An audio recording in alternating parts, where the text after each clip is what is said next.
Are you ready to stop wasting time and start investing in the right relationship? Well, you come to the right place, because in this video, I'm gonna drop 7 things that you need to know to be able to find the right partner. All right, man, let's not waste no time. Let's get right into it. For number 1, we're gonna keep it real right off the back, all right? Because as a lot of y'all know, first impressions matter, okay? And that is attractiveness.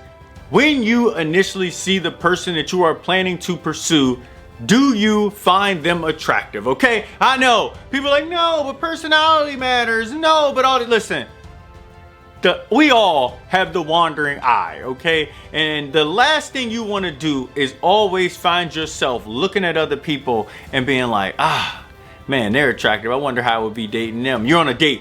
Man, I definitely want my girl to look like that. And you're right there with your partner. And I know a lot of times you could even be dating a great person, but if you aren't honestly attracted to them, then deep down you have resentment. Deep down you have regret. Deep down you're wondering like, man, I know I'm settling. Like, should I end this right now? Should I continue because they're just nice to me? And a lot of y'all have probably been in those situations where you've invested emotionally, financially into a person and they ended up leaving you. And the simple reason is just they honestly didn't find you that attractive. And it's a really sad reality, but it's something that a lot of y'all need to own up to when you are ready to meet the right person.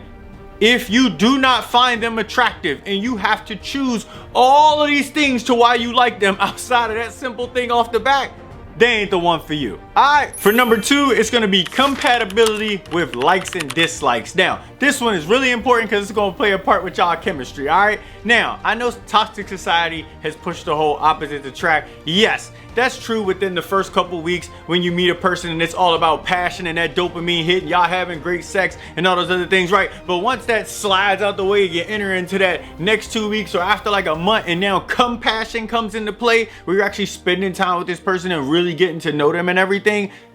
If y'all don't like the same ish, y'all are gonna clash way too much. You know what I mean? And this is important to like every aspect, from what type of dates do you like going on? If one person enjoys ambiance dinner dates, but you enjoy activities, like y'all are gonna clash. What do you like to do when you're chilling? If one person enjoys sitting on the beach reading books, but you enjoy playing video games and watching anime, it's just more and more things y'all have separated. Now, I understand that if you like and care about a person, you can sacrifice something that you like to do to be able to spend time with them, right?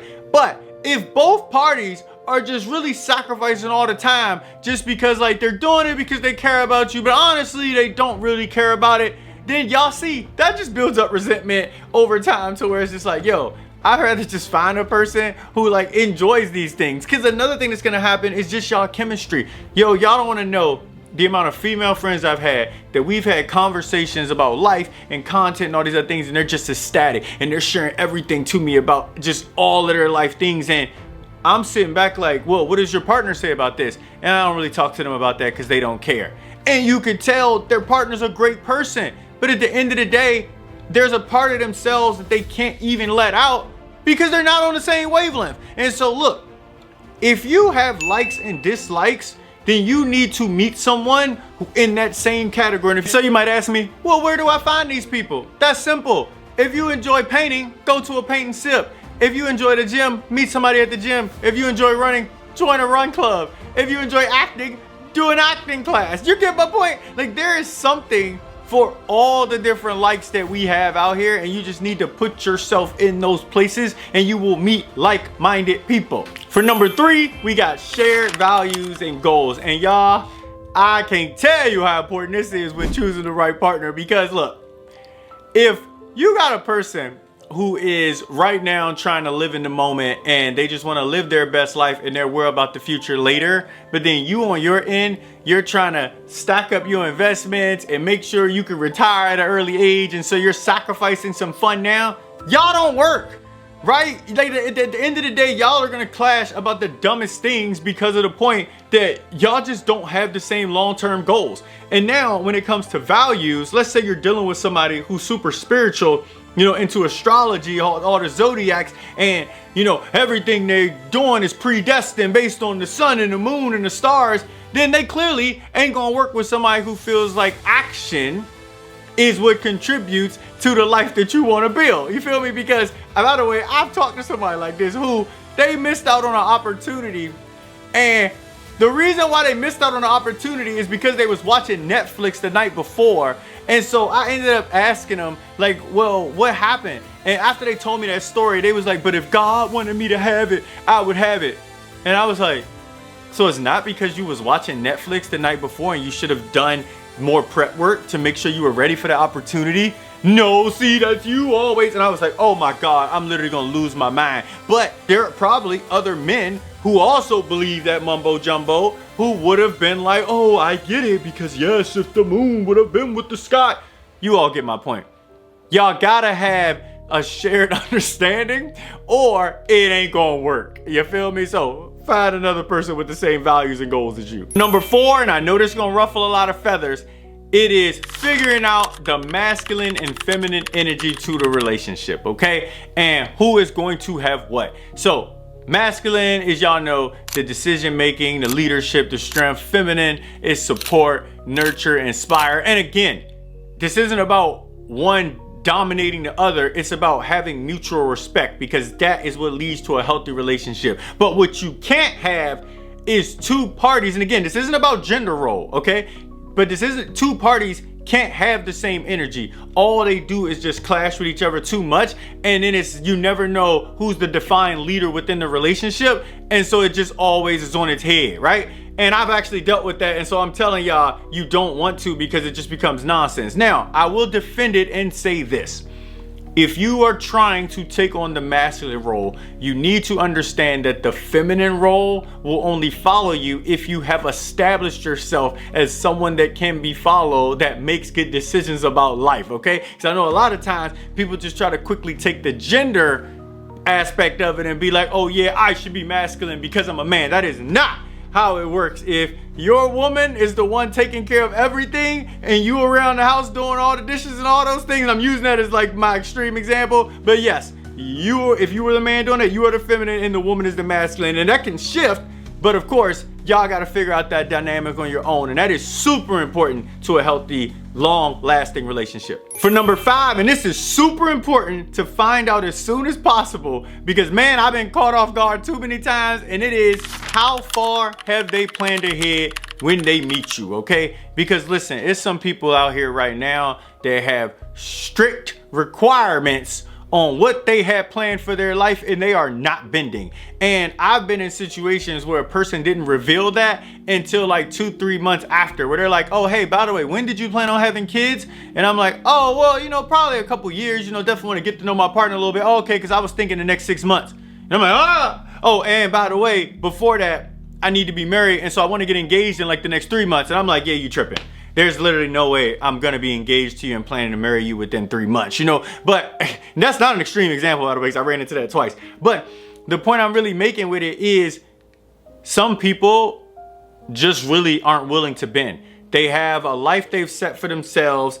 They probably are living in a real strong masculine energy. And so with that, you have to understand this right out the back. Like, are they flexible? Because if they are not, and there is no way that they can allow their vision to implement you as well, then you are always kind of just like that bag they bringing along. You know what I mean? You're kind of just luggage to the relationship, and you're not actually a part of it. And so that's something I would definitely try to figure out as soon as possible, is how far has this person already planned ahead for their life when they were solo. For number 6, we have emotional availability and communication. Now, these are equally as important, because from the emotional availability side, yo, I have met people who have been through so much in their life, and they just don't know if they can trust again, that they want me to scale Mount Everest to win them over. And I'm sitting back like, I'm sorry, what have I ever done to you? And it's like, oh no, you've done nothing, you've been amazing, but once you do all of these things, then I know I can really trust you. And so in those cases, now, if you're one of those people that's willing to scale Mount Everest for someone else's past mistakes, then you do you.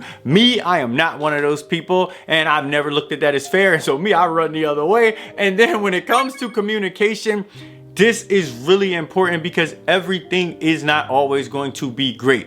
And if both parties are not able to communicate without recognizing that it's an argument, then you all are doomed to fail, okay? So you want to make sure you find somebody that has emotional intelligence, and that is the person who will end up being the perfect partner for you. And last but not least, number 7, trust your instincts.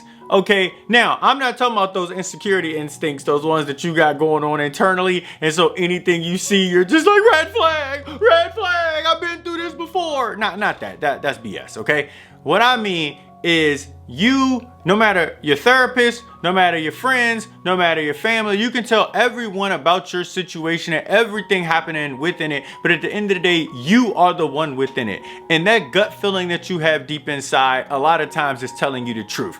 If you are wondering, well, what if my insecurities continually do pop up? That's when we go back to number 6, where you need to have the emotional intelligence to be able to communicate those things. But then now back to number 7, when you are in a healthy relationship, your partner like makes you feel so good and so supported no matter what y'all are going through, that at the end of the day, those like ill feelings don't even come up. You know what I mean? Now, of course, you still have the potential to commit self-sabotage. I can't do nothing about that either. But definitely trust your instincts, trust how you're feeling, because remember, like I said at the beginning, you don't want to go continually living with resentment and regret about the person you chose because you just have doubts about them all the time. All right? In conclusion, finding the right partner is about understanding your needs, your wants, your beliefs, while also knowing when to walk away and not settle for less, okay? If you found value in this video, man, make sure you hit that like button. Comment your thoughts below. Which of these 7 stood out to you? Is it something you've thought about before? Do you have something else that you think matters a lot in a relationship? I'd love to hear about it. Make sure you hit that subscribe button, and I will see everybody at the top.